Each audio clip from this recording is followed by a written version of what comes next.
Hey everyone, welcome back to another production meeting. As always, Matt, Ryan, and Alex is here. How are you guys this week? Everything good? Dandy. I didn't do anything besides the homework. Again? No, I played a little bit of video games, but no, I did the. He's been sitting in that chair waiting for us to start the call, just waiting. He's like, man, I'm not going to do anything. I'm ready for this podcast. Wait, I haven't done the homework yet. Let me do that. Now I'm ready. I'm ready. I sat here Let's all go. week where my yellow. I don't even remember what I wore last week. My yellow hoodie turned red because I've just been sitting here waiting for us to talk about this movie. I literally sat here and watched it on my TV right there. Well, at least you're on time. Yes. That's all that matters. Sort of. Sort of. Oh well. You guys, what else has been going on?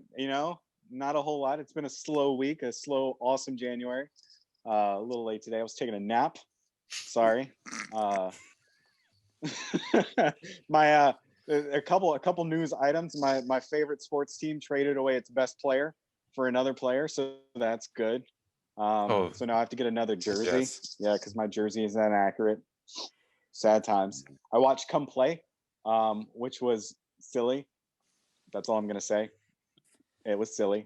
I watched this, and I'm trying to think. I feel like I watched something else, but apparently it didn't resonate that well with me that I'm remembering. And if I think of it when Ryan's talking, I will definitely interrupt him.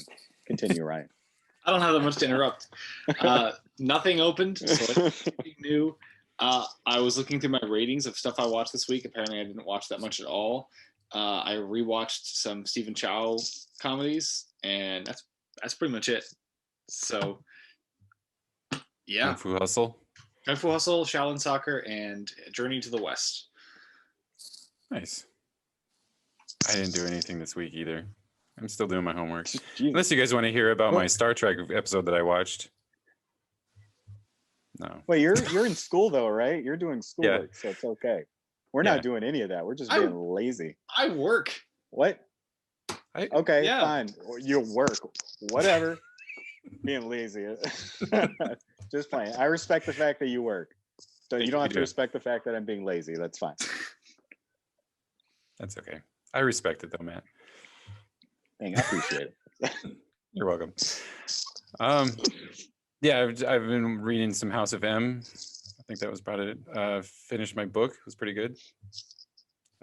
Thank you, Audible, for letting me listen to it on the way to work and from work, since I didn't actually have to physically read it. But yeah, you guys are ready for some news? It looks like a lot, but it's not a lot because it's all kind of clumped into one. Previously on All the Movies Run Away. Yeah, I'm gonna wait.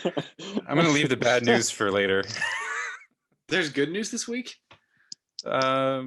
Yeah, a little bit. Yeah. So first up, we have Tomb Raider and Skull Island are getting animes for Netflix. Yeah, I'm kind of interested in that. Is that the good news? I thought so. Apparently not. I feel like Netflix keeps lining up all these animated versions of live action things or adaptations, and then live action versions of anime things, and we're not getting any of them. Yeah. I'm still waiting on the anime version of Friends in the Office. There you go. I'm waiting on the Assassin's Creed anime that they promised like 4 years ago. And The Last Airbender, now that I think of it. But yeah. Skull Island, you guys aren't excited about Skull Island? Nope. That's the one of this monster movie universe that I actually haven't seen. Because I heard very meh reviews of it. We're talking about King Kong, I'm assuming, right? This isn't like another alternate thing. Okay. No. Yeah, I never watched that, so I have nothing to go on. I don't know if I'm like yay or nay to this. It's on HBO Max. It's a fun movie. I would definitely check it out. There's no reason not to. It's not bad. I mean, I like all the other stuff, so yeah, I probably would. Yeah, man. What are you doing? Just turn off. Anyway. You've been sitting there waiting for this thing to start. You could have watched it. No, turn it off and go watch Skull Island. Okay. Right We'll see you in 2 hours. Yeah. Ah, Well, I mean, if will not mark for anything, that. you can watch it for John C. Reilly. He's pretty good in that movie. Yeah, his motion Wait, John capture C. for Kong Reilly's is in that? awesome. Yeah. He's the ape. I have no idea if Matt's serious or not. That could totally be true. Oh wait, he is in that. I forgot. Oh boy. That's weird. Speaking of Kong, they dropped the trailer today or on Sunday, right? Godzilla versus Kong. What'd y'all think? Nice. Yay! Alex is I excited. absolutely loved it, but I understand the gripes. But Wait, Alex, you loved it? Did you love it? That means I can't. I hadn't decided, but I know we're polar opposites. Dang it! Yeah, I had to go first and say I loved it. Well, Ryan, if you were excited about the movie and you wanted to see the movie before it actually came out, go ahead and check out the trailer. I am very curious because I just got actually not just, but I got the original Godzilla vs. King Kong on Blu-ray, so I'm gonna rewatch that nonsense because it's not good for this nonsense, which is hopefully at least it looks visually appealing, so at least it won't be. Oh, I was about to say, Ryan, you got it on Blu-ray. That means the quality of the film is good, not that the quality of the film is good. You're right, but hey, I all I want from the new one is for Godzilla to whip up and do a feet first dive into King Kong. Just there's so many moments in this trailer that I just wish I could like erase from my brain, and hopefully they're not in the movie because there's scenes that if I had not seen the trailer and if I saw in the movie, I would have been like, oh my god, that's the coolest thing I've ever seen in my life. But now that I've seen him in the trailer, I'm like, well, shoot, now it's not going to be as awesome because I already know what's coming, and I don't want to talk about him because I don't want to know if anyone here is trying to avoid the trailer. It is that awesome. There's cool stuff in there, and I'm sure the plot's going to be different than what the trailer shows, but there's scenes that are going to be in the movie that are in the trailer that are pretty dope and are best yet, or just wait till it's out on HBO Max. There. Yeah, I will say that this trailer is very Kong heavy.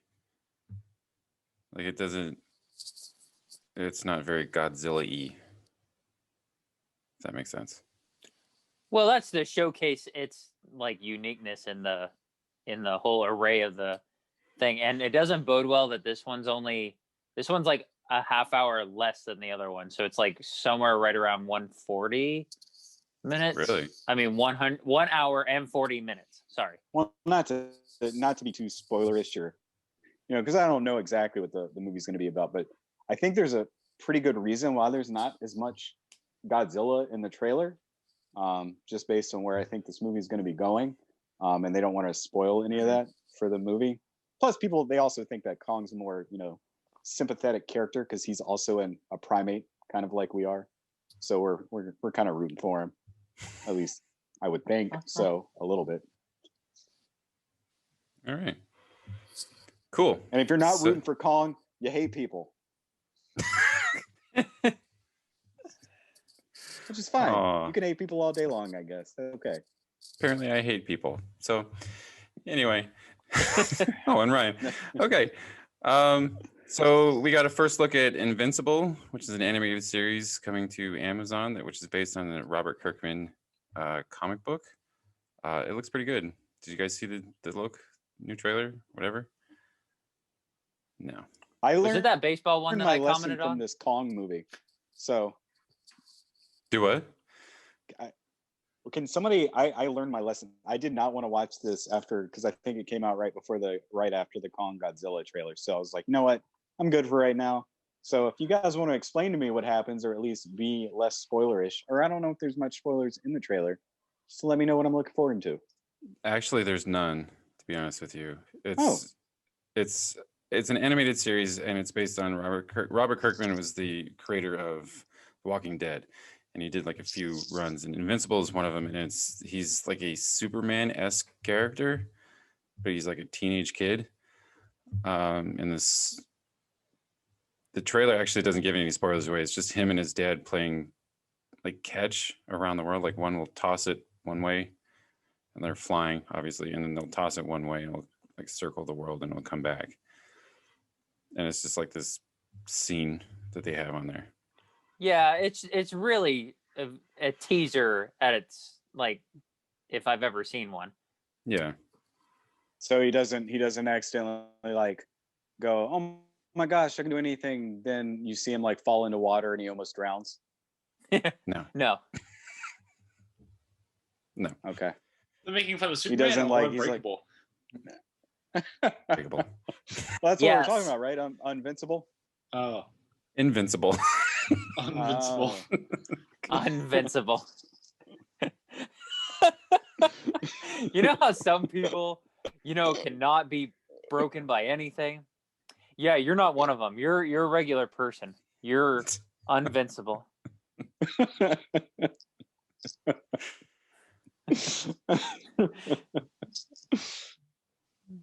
Wasn't there a movie with Mark Wahlberg called Invincible? Where, Yes, like, it was a football he makes movie where he was with the Eagles. Yeah. Okay. Yeah.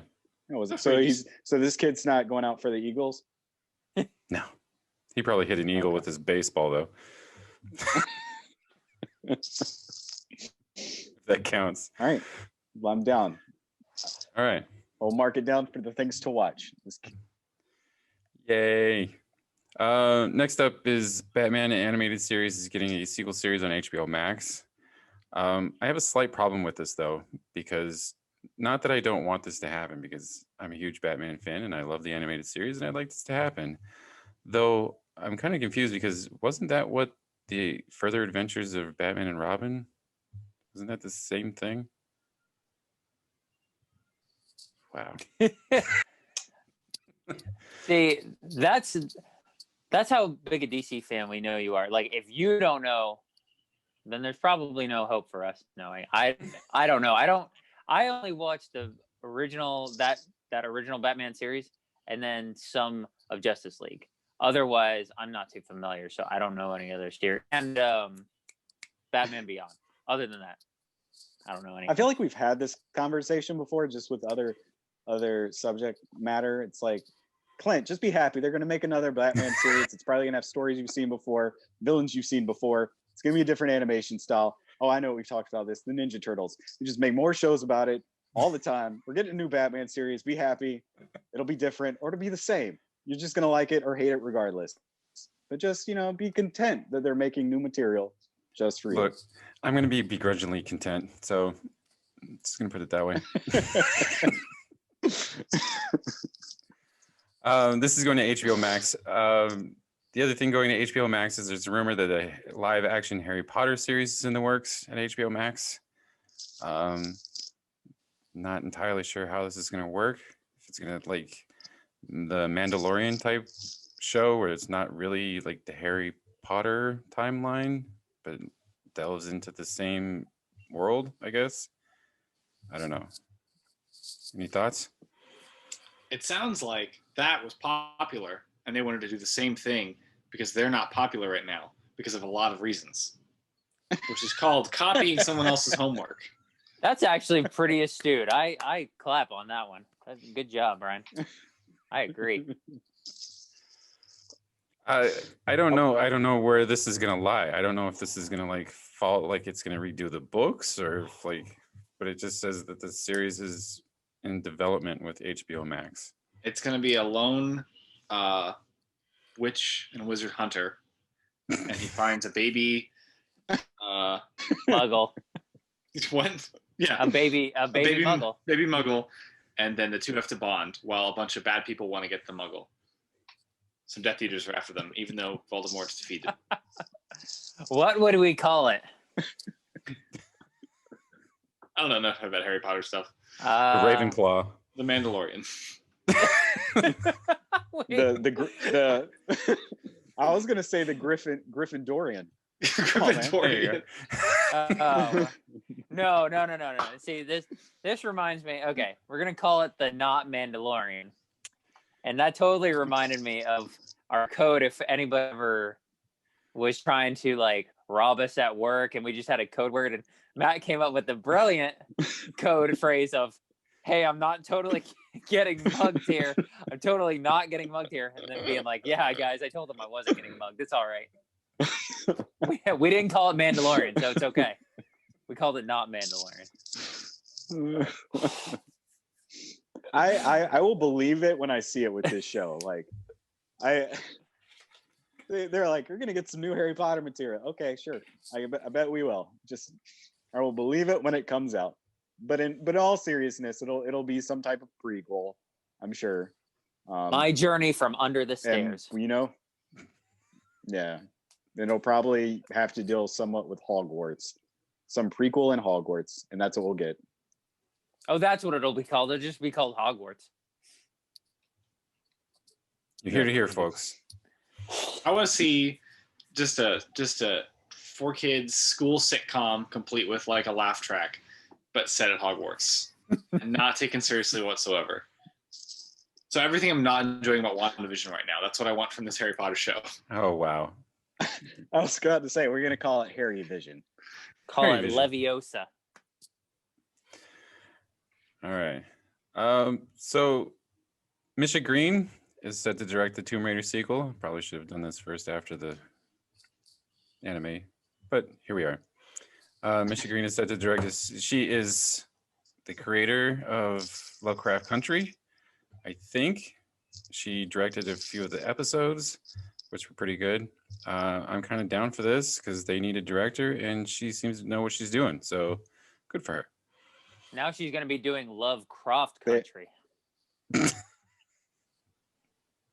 Sorry. I just saw that. Yeah. I was going to say, is she also going to be finding a new actress for the show? No. I knew he was going to say that. No, I hope not. I mean, Alicia Vikander was a very good Lara Croft, especially with the game that they based it on. You know what? I'm with you, Clint. I think she was great. And She's so tiny. I've played all of the 2010 reboot game, and she's just that character. No. You should play the other ones because they're better. Just be happy I've played all of a game. Probably should. I know, that's pretty rare too. I as someone who has not played like more than 10 minutes of a Tomb Raider game, the reason I don't think that she's a good casting choice, and this probably makes me not credible for this, but she's just too nice and cute looking. Like, I don't feel like intimidated or like any type. I'm like, oh, look at her raiding some tombs. Look at that. Oh. I guess that's how I feel about Tom Holland. So that's what they're going for. You have to be cute to be a video game action star now. Miss Vikander, you're way too cute. You need to get out of here. So sorry, the job's not yours anymore. No, I think she's awesome. I think she's good. So bad news. We got some delays. We're gonna start with the delays first. You've got everything literally got delayed. It's like one studio decided, hey, we're delaying our movie, and then all the other studios were like, wait, we're delaying our movies too, and they all just decided to delay them like every day or at least every hour. Like, all right, guys, we're moving our movie. I kind of wonder if they had like a meeting beforehand where they went over like, all right, guys, let's all just you go first, then we'll go first, and then and we'll go second. But yeah, continue. This is all depressing news, by the way.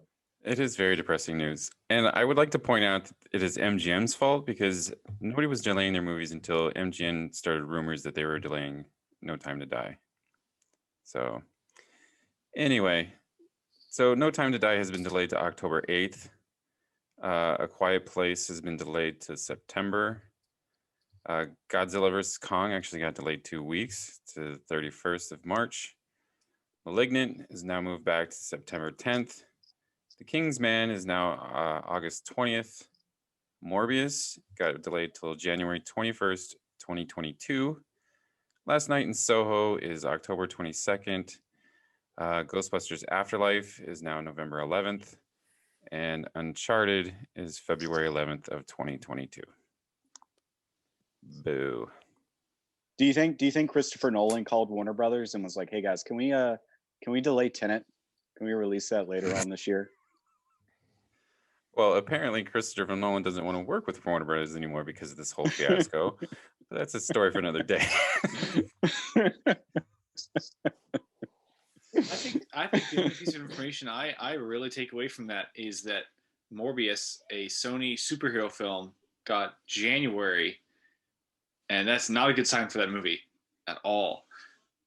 I'm happy that I know this ahead of time, so I can already lower my expectations to about where Venom is. I think that's more of a placeholder. Like, it's gonna get delayed, not because of any issues going on at the time. It's just gonna get pushed to a more appealing date, like May. Well, I mean, if it is a placeholder, it's the only other best place for it to go is probably March, because that's when like summer really now starts, is like in March. True. Mid-March. Or the only best other place would be direct to streaming. There you go.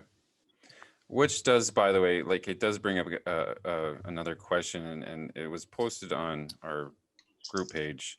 The Marvel stuff is what happens if Disney starts to delay all that stuff. Because I did, like, I read an article that it was like, you know, to put it onto Disney Plus, yeah, probably won't be like the best option. But the other option is because Marvel has their slate, they literally have to delay every single movie yet again. So if to keep like this the Warner Brothers HBO Max type thing where they put it out in theaters and on Disney Plus so that they don't delay everything, because like Thor is in production right now. Doctor Strange has been in production for like a month or two. And so if they delay Black Widow yet again, that means that their whole slate has to now move back.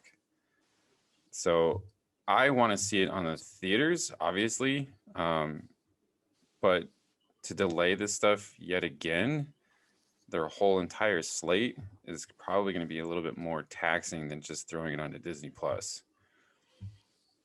Thoughts? It might not. Go ahead, Matt. Yeah. I was going to ask him: Is Raya on our news list? Did you have that on there? It's not moving. The Raya trailer. Yeah. Okay. Yeah. That trailer came out today or yesterday, and they've got that tacked on. That's going to be a Disney premiere theaters and premiere access on their streaming service. So it's definitely something that I can see them moving forward with, especially after that movie comes out. Once again, they're probably going to be testing the waters to see how that goes, especially with all these other films that have started coming out on HBO Max and also Disney Plus. But we also have to think about too, they've already started, you know, they've got WandaVision on Disney Plus right now. They've got their other shows that are going to be coming out soon. And there's got to be a timetable too, where these films have to be released in some type of order to be somewhat relevant to each other. Right. So I would assume they would have to pull that trigger, at least make the decision shortly. And that Black Widow one will definitely be the first domino to fall if that's the case. Yeah. Alex? I don't know. Maybe it's not even like gonna be an issue. I don't know, with vaccinations, you know, kind of making their way into mainstream life. I don't know. It might not even be an issue 3 months from now. I don't know. But yeah, I agree with that. It's gonna be with Winter Soldier, you know, right around releasing that time window when things are technically supposed to be getting back to normal. Who knows? I mean, who even knows when things are going to be back to normal, honestly. But around that time window, yeah, that's going to be a big like decision making time. I mean, honestly, before then, because yes, everything to stay current and like cohesive and fluid, they're gonna have to release these things at a certain time. So yeah, in order to stay relevant and, you know, appealing, yeah, decisions are gonna have to be made regardless. Right. But we'll see. Yeah, and like, again, to like bolster Matt's point, I mean, you have to think that like WandaVision is supposed to lead into Doctor Strange. You know, some of the, like, I think Loki is supposed to have some sort of relevance to something. And obviously Falcon and Winter Soldier has some sort of relevance to like the Avengers and like Captain America and things like that, and who's taking up that mantle. So yeah, I don't know. Yeah, it's like, but we also have to think they have so much slated. Is the point too? I mean, they have so many projects that are in production, near production, starting production, and when you move one, we've seen it several times already. It's like when you move one, everything kind of gets pushed back, and you're talking about moving things like mid 2023, and we're not even mid to this year, and we're already talking about 2.5 years down the road. So I'm like, I know Disney's a big company and they've got a lot of people working on a lot of things, so they can tackle a lot, but at the end of the day, that's got to be like exhausting to just keep moving stuff, product, and, promotional material that they once had out the window now because it's no longer up to date. So I personally would be like, make a decision now. So then, Well, yeah, and that was my point is like, because Black Widow and then it's Eternals and then. Yeah, exactly. Well, Shang-Chi and then the Eternals. And then like, so if you move Black Widow, then you have to shift every movie basically in this. And like I said, like Spider-Man's almost done with production. Thor just started production, so if they don't decide to like drop this onto Disney Plus at that premiere rate, and like theaters, like select theaters, like this HBO model that they've done, yeah, you're gonna have to like start pushing every single one of these back yet again. So, I want to see it in the theaters if it's safe to go back out there. But I'm not gonna wait. I'm not gonna start getting upset if they like delay this yet again without putting it on Disney Plus at least. You know what I mean? Doing that dual release. Yeah, it makes me wish that Disney had done the whole release, kind of how HBO is doing, but with the premiere plus like addition to Disney Plus, and that they release it. They released Mulan and or Soul in theaters and Disney Plus at the same time that like Wonder Woman did, so then we'd already have a gauge on, how well it's received. We'd already know by now. Now we're talking about doing it a month and a half, a month from now. So, right. Yeah. I don't know. Some sad news. Mr. Larry King has passed away, 87. And Cloris Leechman has died this morning at 94. People are just dropping.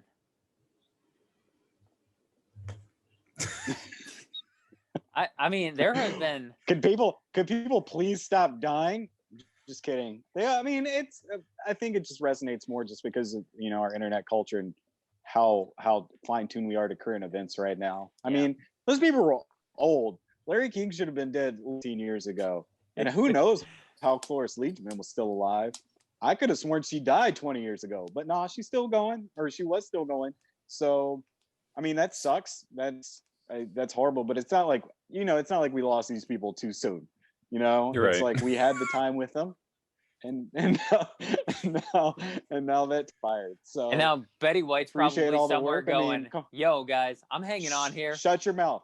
Shut your mouth. Shut your mouth. Don't say anything about that. Be quiet. It's not even funny. I was just gonna say you got to respect Larry King though, because he was in Ghostbusters, his acting debut. True. So thank you. Yes, thank you, Larry King. And that's the news.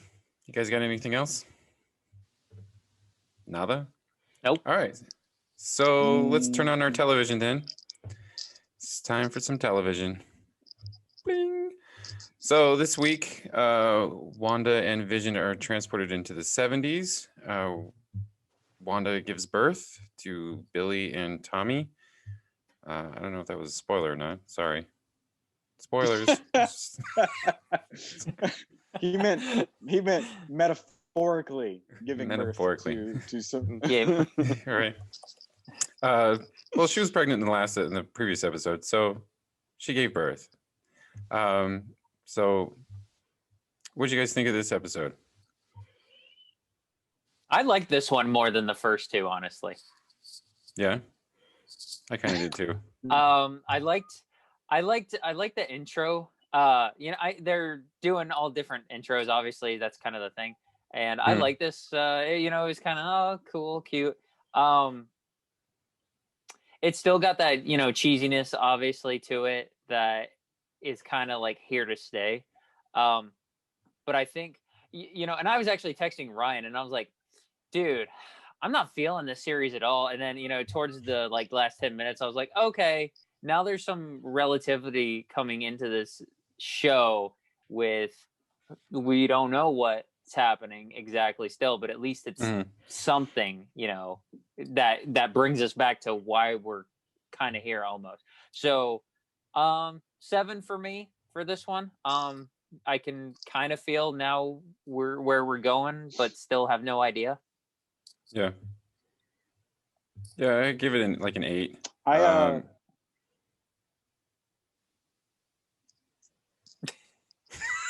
Go ahead, man.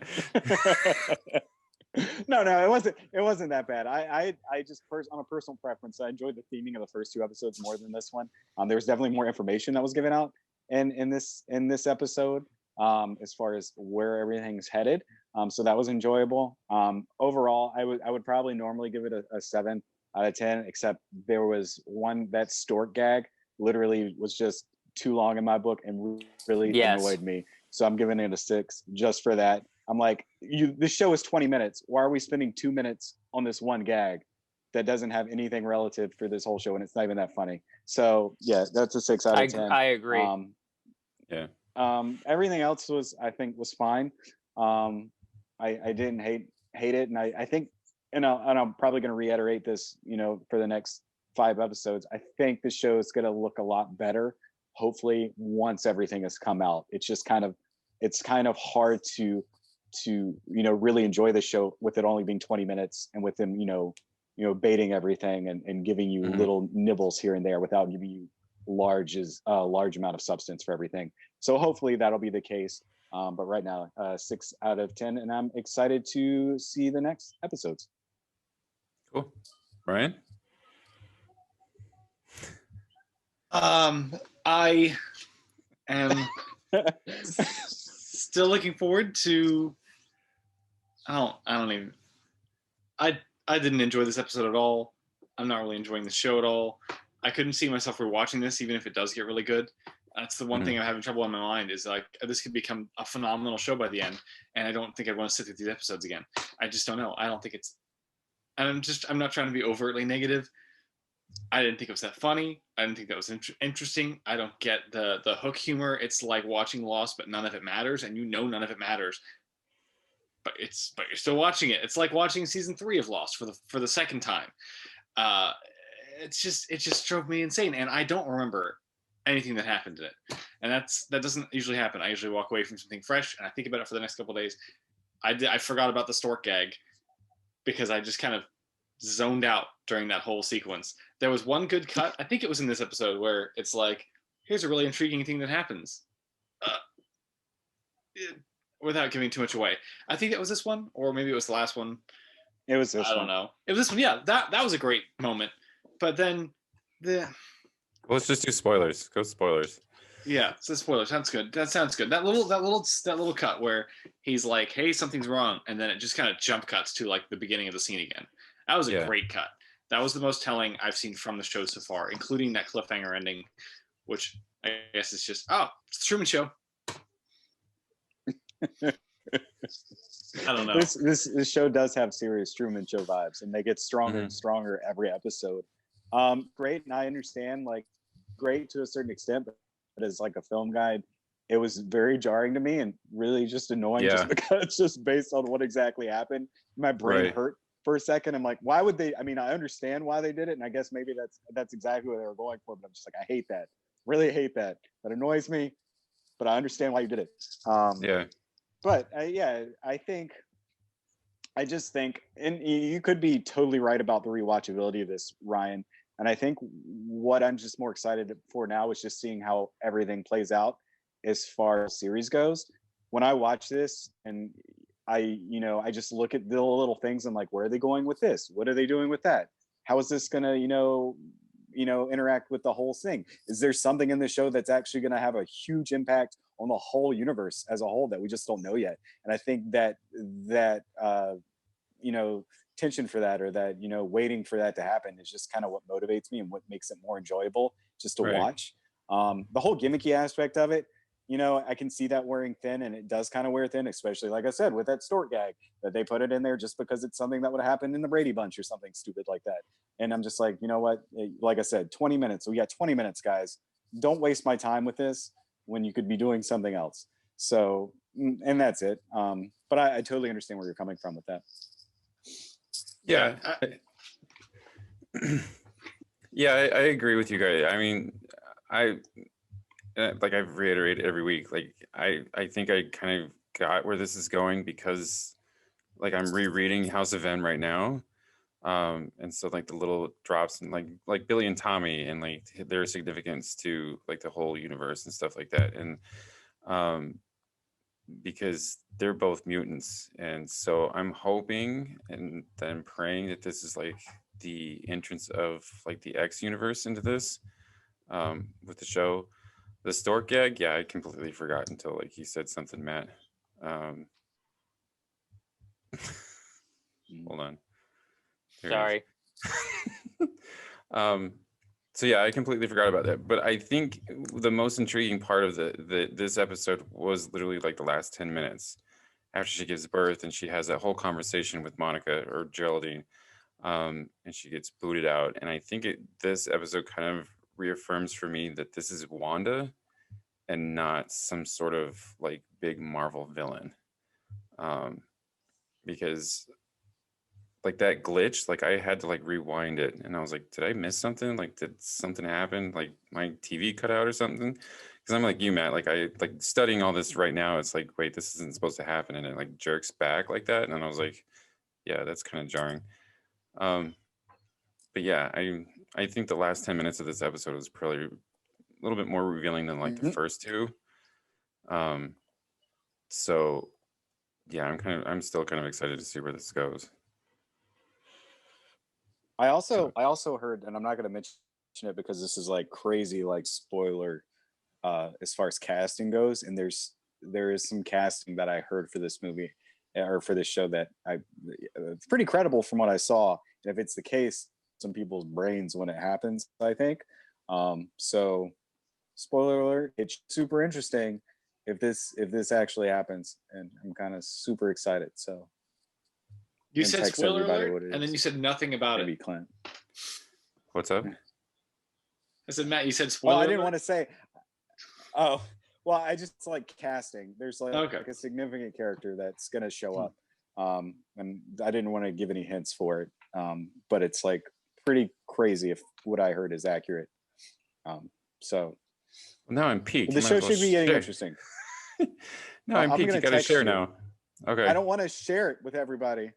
I actually appreciate that, because casting was the thing that I woke up on the season finale Mandalorian. I popped open something and they were like, and I popped up on IMDb just to scroll through the ratings, and I saw a certain actor on there, and I was like, great. So confused now.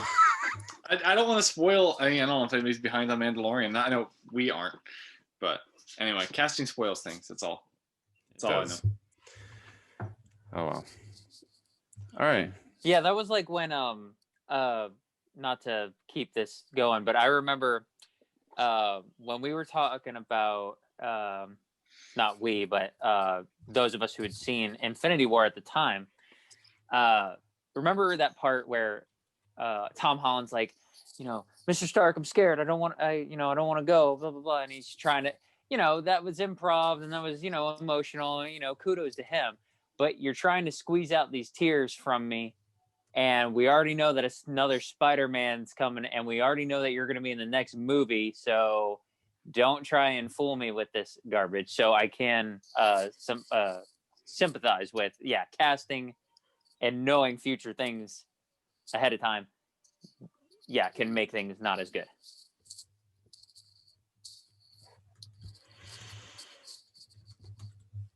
All right. Any other thoughts on WandaVision? All right, then this television is off. All right, so we reviewed some stuff for our movie this week. The White Tiger. I was supposed to have this pulled up by the time that I did this, so I apologize. It is a film by Jesus. Must be a good film. It is. Raman Barhani. I knew I read about this in the New Testament. Barani. Raman Barani.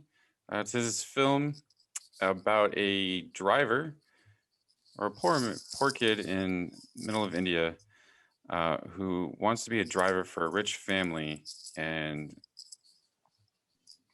gets his driver's license, and then things happen, and then he's the rich family's driver, and then things ensue. So I thought that this was very well acted. I thought that the performances, except for Pinky, whoever the woman that plays Pinky, I'm not going to butcher her name. She's married to one of the Jonas Brothers. Except for her, like I don't know why. Like, she just bugged me. But the whole cast. It's probably because she was the only likable character in this movie. That's probably true. I take that back. I know why, but I'll get back to it. Okay. So I thought that this was a lot of setup for no real payoff. So I'm gonna give this like a 6, because like technically and acting ability and like cinematography and everything and was all done really well. But I felt like this was like a longer movie, that they were like, oh crap, it's already 2 hours long. Let's cut this down and then just end it. So we'll talk about spoilers later and the reasons why I think that, but yeah, I'm gonna jump right on that if it's okay with you guys. I completely agree with that rating. I gave it a 6 about 20 minutes in and didn't change it. Okay. Performances I thought were fine overall, and that's pretty much everything I have to say about this movie is that it's fine. I don't think there's anything overtly bad in it other than the really sudden finale, and I don't think there's anything fantastic in it.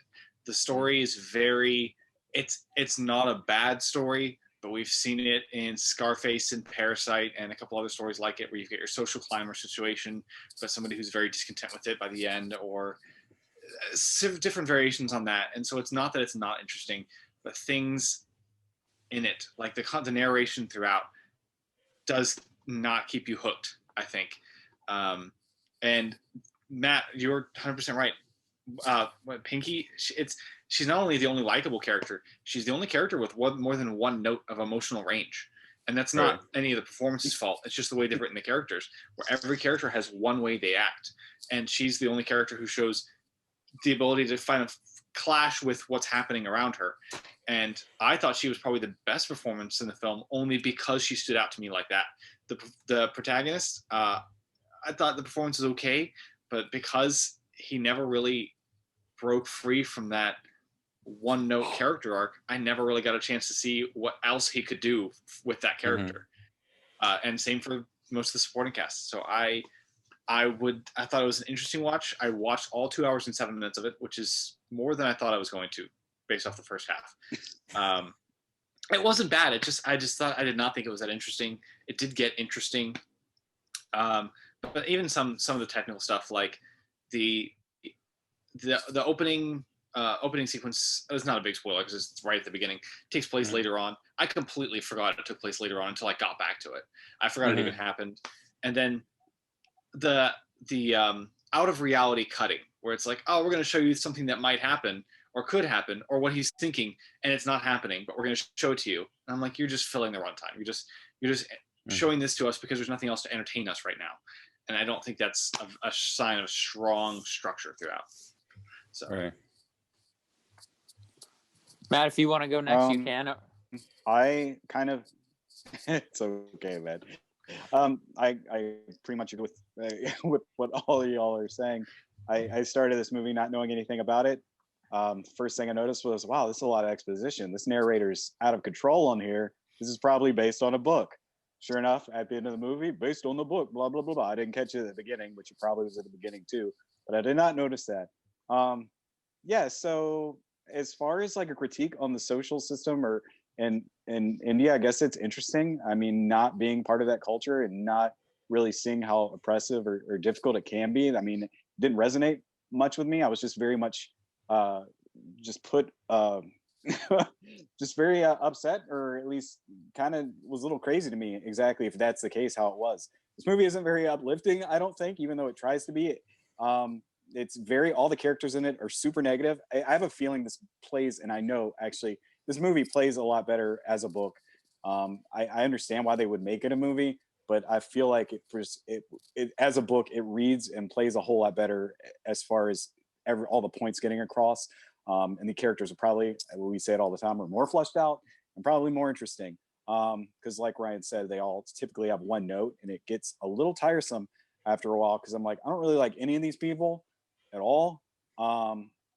As far as comparing it to other movies like like Parasite or like Scarface, not a lot happens in this movie. At least with those, there's like a climb and then there's a fall.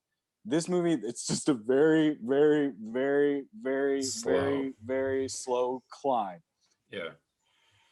And then there's not a fall. I mean, there's kind of a fall right at the top of the climb for him to get to the top. So I don't know if it's very satisfying for watching it.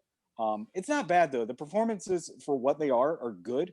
Like I said, there's just a lot of narration, a lot of exposition, and that's just because they ripped it off the book, and that's how the book is.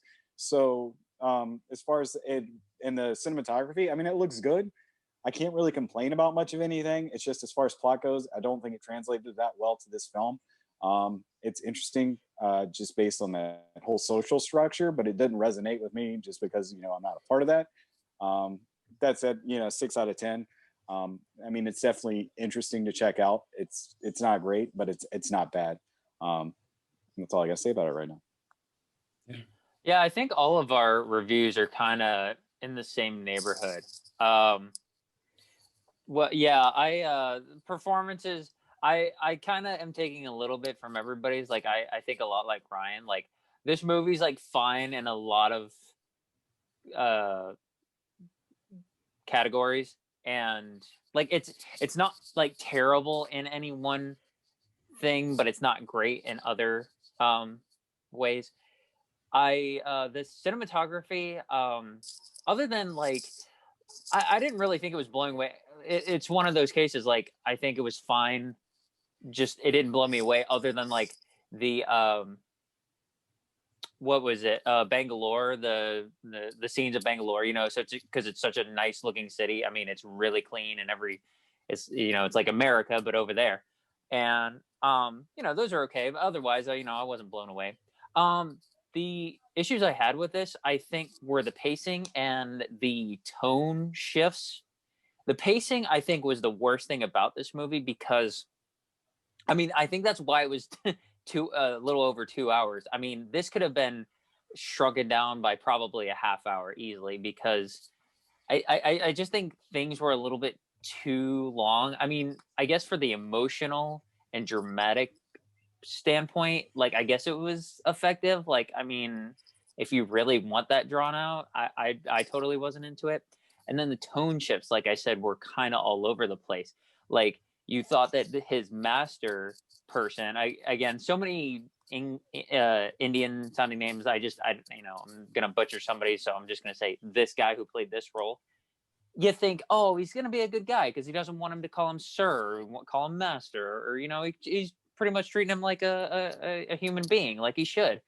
But then other instances, he's just a creep, and he just kind of acts like, maybe the story indicates that he should probably be that way based on the context, but it didn't totally match up, why he was treating him certain ways. And I just, Yeah, it was a little all over the place. Now the guy, the woman who played his wife, like I understand that you guys find her the most appealing, and I don't want to totally argue. I think I was just mostly thrown off, but I know she's a Indian-born person raised in America since she was 12, so that's why she has a more Americanized accent. But it kind of goes back and forth between being just explicitly, just American, and then with a little hint of Indian every once in a while, whenever she can remember in her lines to sound with an Indian accent. So it's very distracting, and I think that just takes away from what good her character may have presented. Like I understand, like she was the most like conflict driven person, like as far as dramatic human, the like Ryan likes to mention in his reviews, the human element and the whole conflict, and so I get that, and that's fair. But I think that the accent just kind of threw me off, and I wasn't able to recognize that as much. Otherwise, I mean, I pretty much just agree with everything you guys said.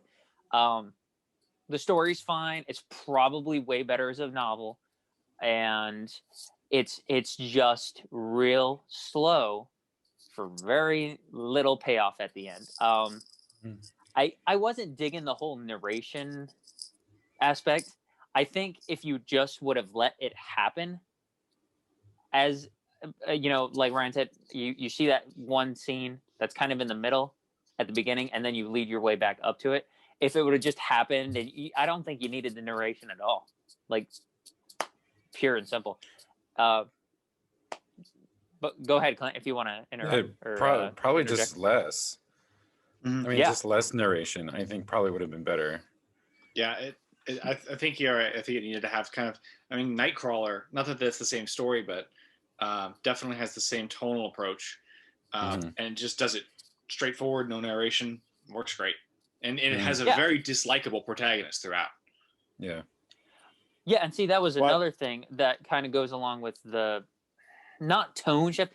See, like you always have that underlying kind of darkness to the protagonist. Like at some point he's going to be kind of a scumbag and do something like undermining or shady or something. You always know, and then but he's always acting like nicey and stuff. But I don't know. I just wasn't feeling it that much, but it's not bad. Like, would I recommend this movie? That's hard to say. If this was a half hour less, oh yeah, for sure. Like, give it a watch. Maybe you'll like it more than we did. I was kind of like Ryan. In the first 20-25 minutes, I gave it kind of a 6 in my brain, and I don't know. It was kind of shifting in between like 6 and 7 for me. So I think 6.5 for me. I think is pretty fair. Given some of its, faults. So 6.5, not the worst movie we've ever watched for sure, but definitely, but definitely not the best either. So 6.5, White Tiger. It's okay. Well, let's do spoilers. Because this is a very long movie for a little payoff, and I think that was what did it. That's what did it for me. Because you get this whole bait of like how he's gonna be somebody, and then for one, like, what does he need to kill this guy for? Like, couldn't he have just like knocked him out and like left? He should have just stolen the money.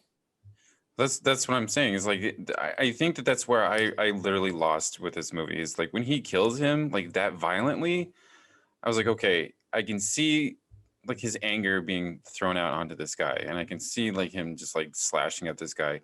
If he was like a dick to him like the whole time, you know what I'm saying? And I think that's what Mrs. Jonas, I'm just gonna call her that, Mrs. Jonas, like when she leaves, I kind of got the sense that she was like this guy's balance, like Ashok's balance.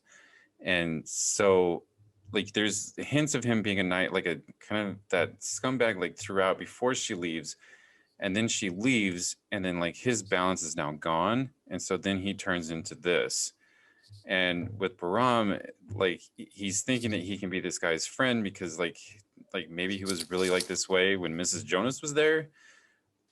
But it like I just didn't see why he needed to like that violently kill this guy just to steal his money. I mean, he could have literally like kicked him in the face or whatever, stolen his money, and took off, and the same type of like consequence or the same outcome would have happened. They probably still would have charged him for murder or whatever from previously into the movie, and this whole thing would have been literally the same thing. I agree to an extent. Like, yeah, he could have just left him. Like, he could have just knocked him out, like, bonk on the head, kind of stolen the money. And it's funny, like, I think, oh, they could have sent people after him. But towards the end, he said, you know why people didn't find me? Because I look like half the population in India. So who's going to find me? So, but that's to your point, Clint. He could have just done that. They would have sent people after him, but who would have found him? He looks like everybody else. So right. I agree. Like, there was no need for that. This guy also had like a family of people. All right, and we're back, and we all switched chairs. So we were in spoilers.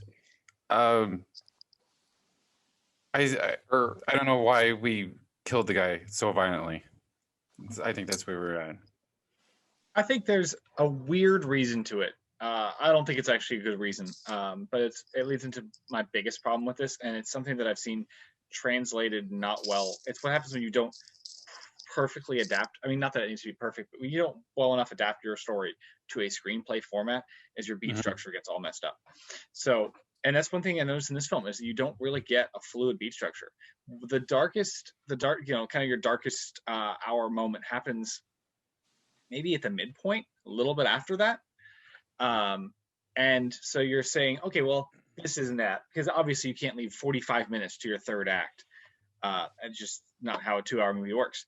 And then you get to your finale where he seemingly peaks at his character arc, which should be overcoming your resolution, but then he also kills the guy, and then he's very not torn up about it, but very in a dark place about it. You see his emotional reaction afterwards.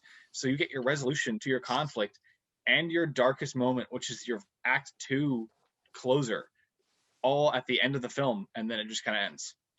Yeah, it's pretty lazy, because he says he's like distraught about it for like, because he was in that room with his nephew for what he says is 4 weeks, but because we can't perceive that, and only it's not effective when you just tell us, and it's ironic, like we say things are stretched out too much, but yet that scene was shortened way too much. So yeah, it's not very effective at all. Right. Yeah, and I mean that was my problem with the movie, because it just kind of ends, and it's like, Alex, you were saying like maybe this movie should be shorter. Well, I think it should be cut differently, or make this a little bit longer.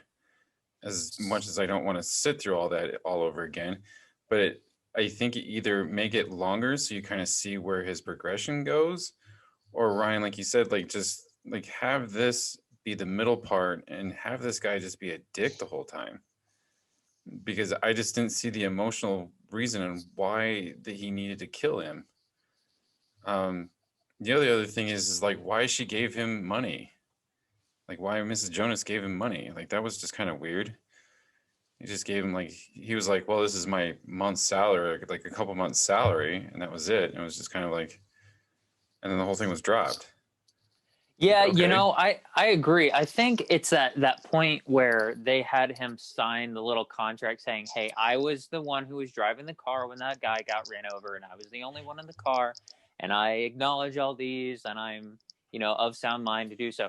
Like I was into that scene, like that was very, there was a lot of conflict in there, but it was right after that. And to your point, Clint, yeah, like when she's leaving and she just gives him money, that's where the movie just kind of, I mean, it wasn't really handled the best anyway, but it becomes even more muddled at that point, and then from there to the end. So yes, I think that's our biggest gripe about this movie, is that the ending is just not handled well, and it just kind of ends.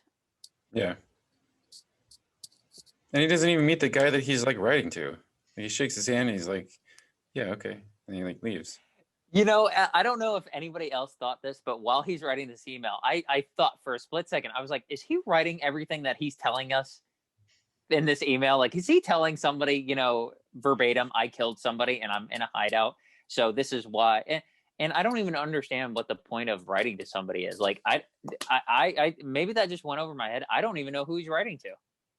I think the point of it was they're trying to put everything into scale and how big everything seems to him and how big it almost seems to us with this whole story that's going on. But then he's trying to appease like a bigger audience, and it's just pushed aside at the end. And it's just like all this crazy stuff. All these people have died, and this is where we are, and then that's it. It's hard for me for this movie because literally everyone in this movie is horrible.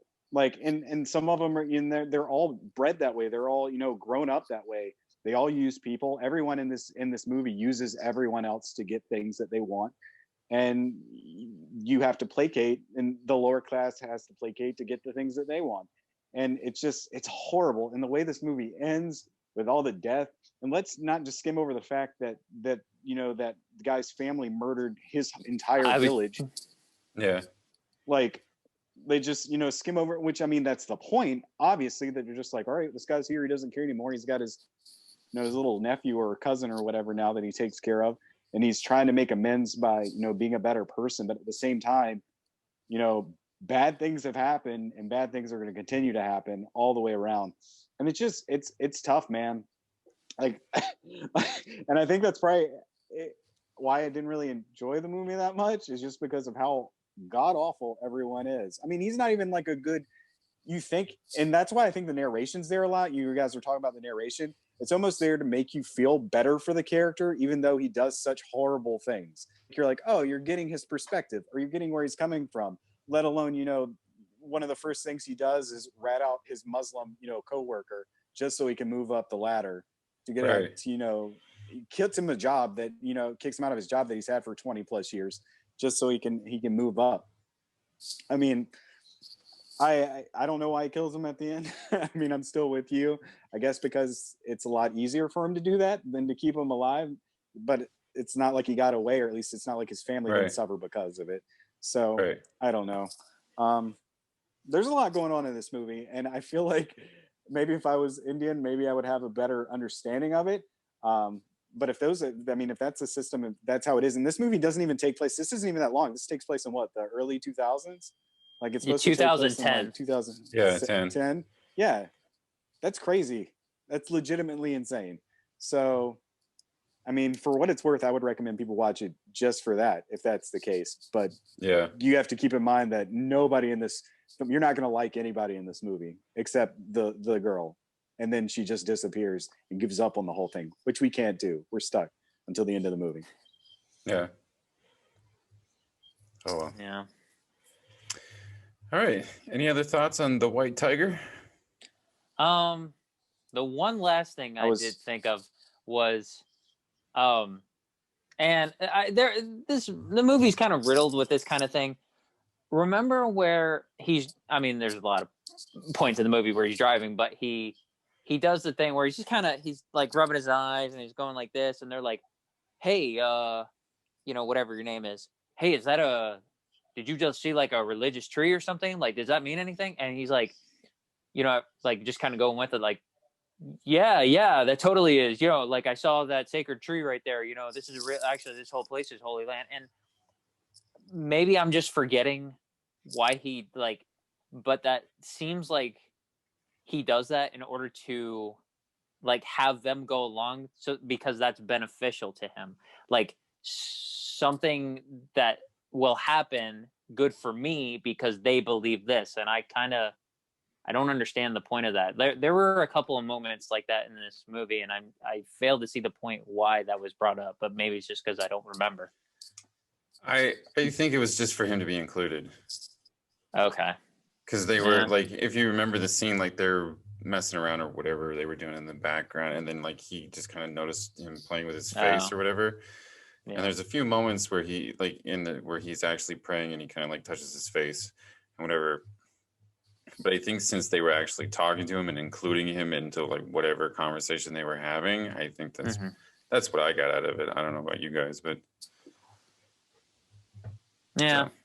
The more and more I think about this, the more I think of like that ending is just bugging me, and I think that whole narration is actually counterproductive. Like if you're like Matt, if you're thinking it's supposed to make you feel better about his character, I'm like, no, because I know at the end he's gonna do something scumbag like. So yeah. even when he's like, I know he's doing scumbaggy kind of things already. Like overall, if without the narration, you know that you see that his character's for the most part, like a humble servant. He's trying to be friendly. So if you didn't have that narration and ultimate, he becomes a big, big guy, big deal, and kind of a scumbag, then you would think he'd be normal, just a normal guy. But is he being a scumbag? I mean, everybody around him's doing bad things. If he's also doing bad things, does that make him a bad person? Or is he a bad person because his bad things made other bad things happen to other people? Like, well, I think he can be easily the worst character. Yeah. I mean, go ahead, Clint. So, I mean, to touch on that, like, Matt, I think that's the one thing out of this movie that, like, I was kind of, like, a little upset about because, like you said, like, that whole scene where he finds out, like, 17 members of his family are murdered in, like, his village or whatever, he takes that moment and it's just like, yep, all right, let's move on. It's like... Yeah, exactly. That's my point. It didn't really seem like, I know that he like kind of came, like he had that come to Jesus moment where he's like, yeah, this is pretty much what's going to happen. And he kind of like dealt with it. So maybe like more narration on that. Maybe like, hey, I feel kind of bad that this is going to happen because this is where I end up because of it. But like, it just didn't, that's like one of the other things to his character that I don't think that they kind of projected very well. Like if he felt bad about it, they didn't show it very much. I think they tried to resolve that a little bit because after that it shows him, how he approaches, or at least how he thinks approaches his job in relation to, his neighborhood, or the world around him now, where he owns up to everybody's mistakes that they do, or he tries to make everybody better and not take advantage of people like he was taken advantage of. Of course, to get to that point, he had to like do some pretty gnarly stuff that no one should have to do or even want to do. Right. But how he was, giving people jobs, apologizing for people, not taking advantage of people like he was taken advantage of. So, which is another thing, like that whole scene where, they're out partying, he's driving them, and that they run over that kid or whatever, and he helps them not get caught. And then, the next scene, they're like, we need you to take the fall for this in case they're looking for somebody. And he just does it, and they're like, thank you. And then the guy basically says he's going to hold it over his head for the rest of his life in case he steps out of line. Of course, nothing happens with that. At least I don't recall, but I just thought that was pretty intense. I mean, he didn't even ask for anything, which he makes note of that. He's just like, okay, I'm gonna sign my name right here. Yeah. And I don't know. Yeah. All right. That was the White Tiger. So next up, Alex's Classic Corner. Alex, what did you watch this week? I watched Night of the Living Dead. Woo. It's actually, it was funny. I watched both movies today. That's typically what I do. I wait for the day of, we do these meetings, and then I kind of cram it. That way my memory is just kind of fresh. And you might think I'm a little crazy, but I actually thought that both movies kind of left me feeling a little bit of the same way, not in the exact same degree. I mean, overall feel. And what I mean by that is,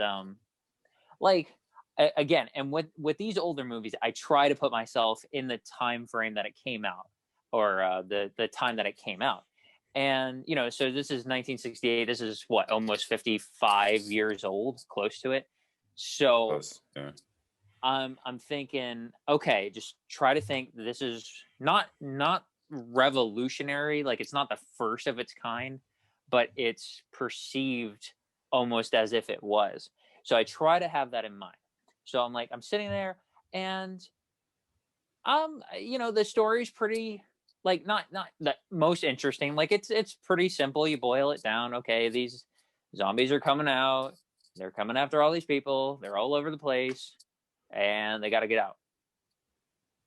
So nothing groundbreaking there, and I did not like the main actress.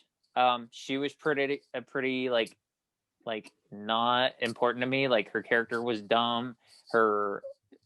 Everybody else kind of had realistic dialogue and exchanges, and I mean, to a degree. I mean, there's got to be that. It feels kind of like a play is going on kind of deal back in that day. So I get that, but there's a good sense of realism, except from her part. Her part is just like she's just kind of,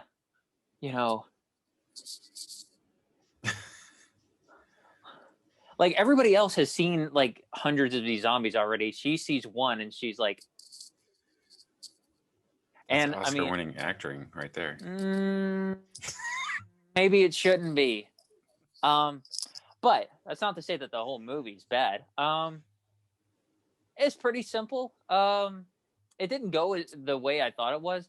I thought it was going to be more like these guys exist. The story just kind of goes along, and then towards the last half hour, all of a sudden, all these zombies just come out of nowhere.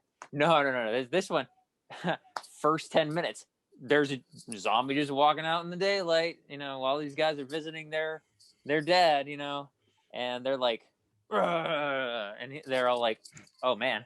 So it just goes right out of the gate. So I thought that was funny. Ryan is right. This did not have any cliches in it at all for a horror film. So that's a plus for me. It was all right. I wasn't like sitting here going, oh, because a lot of the actors who were playing the zombies, I mean, they looked like, for the most part, regular people with a couple little dabs of, fake flesh, that scars and stuff like that. I guess the freakiest part for me was when that couple, they were in the truck getting gas and the back is on fire and they're about to get out of the truck and it explodes. And then all of a sudden, all the zombies are like eating all their parts. Like they eating the like wet noodly looking things that are supposed to be their intestines and their livers and their limbs. And I'm like, okay, that's graphic. Okay, that's the freakiest part to me. So I mean, so that's a plus because it's a horror film. The ending was just like, I text you guys. I was like, it's kind of messed up because the main guy. I mean, I don't know if he's the main guy, but the black guy, he is in the basement, survives all those hundreds of people, all those zombies, and then you see all the police and fire department and everybody coming out like killing all the zombies, and then he comes out of the basement and he's in the house and they're all like, yeah, what's up over there? Yeah, just hit it between the eyes. Shoots him dead. Throws him on the fire, he's done. I'm like, okay, that's weird. I mean, I didn't know if this movie was going to have a happy ending or not, but for a second you thought it would be, at least for him. And no, he gets done in by his own kind. So, I found it entertaining. One way or the other, I didn't think it was terrible. I didn't think it was great, but it was a fun little watch. I'd say a 7. Solid 7. 7? Yeah. I mean, it lies with all my other ones that started this whole Classic Corners thing. Yeah, it's just kind of coasting, and yeah, 7. It's not bad. Would I watch it again? Sure. Maybe try and find things that I missed. But that Oscar-winning acting, yeah, probably should go back to 1969 and redo those Oscars. I think Barbara might be the most annoying horror character ever. Yes. Yeah. Thank you. High fives. It was definitely made like that, but gosh. Yeah. Yeah. Otherwise, it's like I said, it's not pretty realistic acting, but it's real enough for that time. Like, it's cool. But hers is just like, okay, can we just throw her character? I thought it was kind of interesting that her brother ended up being like the zombie that does her and like takes her and like kills her basically. So I was like, oh, plot twist, kind of cool. But 7. Yeah, man. 7. All right. And that was Alex's Classic Corner. Yay! All right, guys. So Alex, for you next week is Rear Window, correct? Rear Window with Mr. Oh dang it, who Jimmy Stewart. Thank you. Yes. There you go. Grace Kelly. Yes. Woot woot. All right, and for all of us, Malcolm and Marie seems to be the only thing that's coming out on Netflix. Another Malcolm X movie? Yes. With John David Washington and Zendaya. So Zendaya. But yeah, it was either that or Earwig and the Witch. So no. Isn't that like a week out still? Earwig? I thought Earwig was this week. It's coming to HBO Max, I thought. Let me double check. Earwig. Because I know they've got Little Things opening simultaneously this weekend. It was supposed to be February 3rd. I don't know. This Malcolm and Marie wait, thing doesn't that is not bad. Isn't there an HBO movie coming out this week? Yeah, The Little Things with Denzel Washington, Jared Leto, Yeah. and Rami Malek. Oh, Yeah. you guys are right. Yes, I'm reading my notes wrong. Yes, this week is The Little Things with Denzel Washington and Jared Leto and Rami Malek. Following week will be Malcolm and Marie. Sorry. And this week, our homework and my theatrical homework are going to line up. That's the only thing opening this weekend here. Yay. Right. First, Warner Brothers kills the theaters release. Oh, okay. I was getting confused because I was looking on my laptop and it said Friday, January 9th for Malcolm and Marie, but that was showtimes, like at whatever theater this is. So you're right. It's the 5th for that one. Yeah. I did my homework. Little Things. Yes. Serial Killers. Denzel Washington. And then we watch his son have a love story with Zendaya the next week. So it'll be all good. Yay! Yay!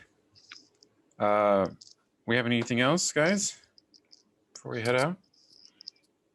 Nope. All right. Then this meeting is adjourned. See you guys all next week.